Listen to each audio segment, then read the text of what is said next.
आज से कई वर्ष पहले गुरुदेव के मन में आया कि शांति निकेतन को छोड़कर कहीं और जाएं। पता नहीं क्यों वे श्री निकेतन के पुराने तिमंजिले मकान के सबसे ऊपर के तल्ले में रहने लगे। उन दिनों ऊपर तक पहुंचने के लिए लोहे की चक्करदार सीढ़ियां थीं। वृद्ध और कमजोर रविंद्रनाथ के लिए चढ़ना संभव था, फिर भी बड़ी कठिनाई से उन्हें वहां ले जाया गया। गुरुदेव यहाँ बड़े आनंद में थे, अकेले रहते थे।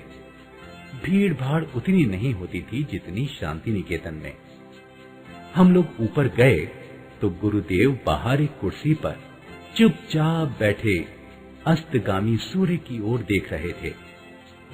हम लोगों को देखकर मुस्कुराए, बच्चों से जरा छेड़छाड़ की, कुशल पूछी और फिर चुप हो गए। ठीक उसी समय उनका कुत्ता धीरे धीरे ऊपर आया।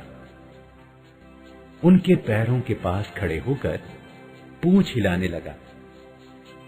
इसी कुत्ते को लक्ष्य करके उन्होंने आरोग्य में इस भाव की एक कविता लिखी थी।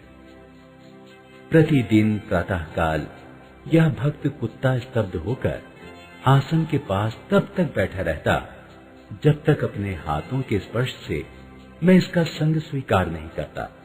मैं जब यह कविता पढ़ता हूं तब मेरे सामने श्री निकेतन की वह घटना प्रत्यक्ष सी हो जाती है। उस दिन मेरे लिए वह एक छोटी सी घटना थी, आज वह विश्व की अनेक महिमाशाली घटनाओं की श्रेणी में बैठ गई है। एक आश्चर्य की बात इस प्रसंग में और उल्लेख की जा सकती है। जब गुरुदेव की चिताभस्म कोलकाता से आश्रम में लाई गई, उस समय न जाने किस सहज बोध के बल पर वह कुत्ता आश्रम के द्वार तक आया, कलश के पास चुपचाप बैठा रहा और आश्रम वासियों के साथ चुपचाप भस्म को अंतिम विदा देने भी गया। एक बार मैं सवेरे गुरुदेव के पास था। उस समय एक लंगड़ी मैना फुदक रही थी। गुरुदेव ने कहा, देखते हो यह रोज फुदकती है। ठीक यहीं आकर मुझे इसकी चाल में एक करुणा भाव दिखाई देता है। गुरुदेव ने अगर कह ना दिया होता तो मुझे उसका करुणा भाव एकदम नहीं दिखता। मेरा अनुभव था कि मैना करुणा भाव दिखाने वाला पक्षी है ही नहीं। 3-4 वर्ष से मैं एक नए मकान में रहने लगा हूं। मकान की दीवारों में चारों ओर एक एक सुराख छोड़ रखा है।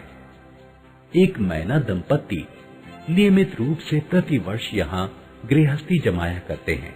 आनंदमय नृत्य से सारा घर गूंज उठता है। पक्षियों की भाषा तो मैं नहीं जानता, पर मेरा विश्वास है कि उनमें कुछ इस तरह की बातें हो जाया करती हैं।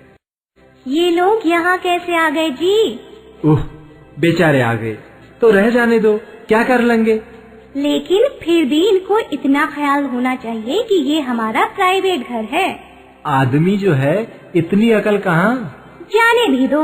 और क्या। सो इस प्रकार की मैना कभी करुण हो सकती है, यह मेरा विश्वास ही नहीं था।